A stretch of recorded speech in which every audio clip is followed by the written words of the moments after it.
Federal authorities say they have taken down a huge crime ring that stole thousands of catalytic converters from cars and trucks. The FBI says the thieves have made millions of dollars off of the stolen parts, a crime that has plagued car owners across the whole country. Michael George has more. Federal agents swooped into this New Jersey mansion, part of a coordinated nationwide takedown of a crime ring trafficking in stolen catalytic converters. The Justice Department says 21 people were arrested in 5 states for their roles in the conspiracy, including 13 in Oklahoma. I see huge trucks, guys with, assault rifles or, guns drawn and shields and apprehending some guys. And so after that, it's just, it's been nonstop police presence. It can take less than a minute for thieves to slide under a vehicle and steal its catalytic converter. The devices are part of the exhaust system, converting toxic gas into safer emissions. They also contain precious metals, and the price on the black market can top $1,000 each. The FBI says the stolen converters were shipped to a New Jersey company, which extracted the metals and sold them to a refinery, cashing in for more than $545 million. Hector Ramos works near that New Jersey shop and saw the flow of deliveries. Box trucks coming in and out, and that's it. With the price of metals on the rise, thefts have exploded, soaring more than 1,200% since the pandemic.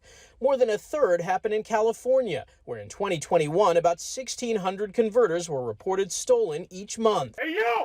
Earlier this year, David Summer caught 2 thieves in the act at his Los Angeles home. My security camera alerted me that someone was out front. The FBI hopes this week's arrests will put the brakes on future thefts, saying too many innocent car owners have paid the price.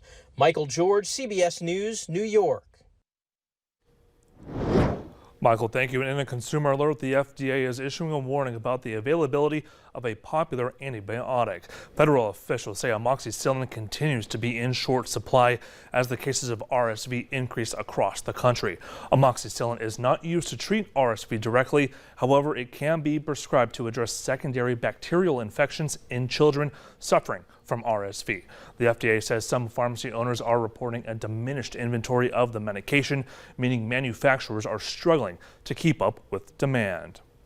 And in another consumer alert, an independent lab is finding troubling levels of the cancer-causing chemical benzene in more types of dry shampoo products. Now, this comes after certain aerosol dry shampoos, including some Dove, Nexus, Suave, Taigi, and Tresemme products were recalled last month due to the potential presence of benzene.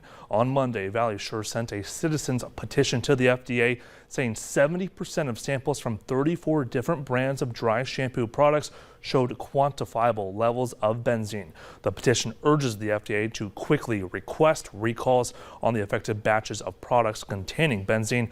The FDA normally takes up to 180 days to respond to a citizen petition.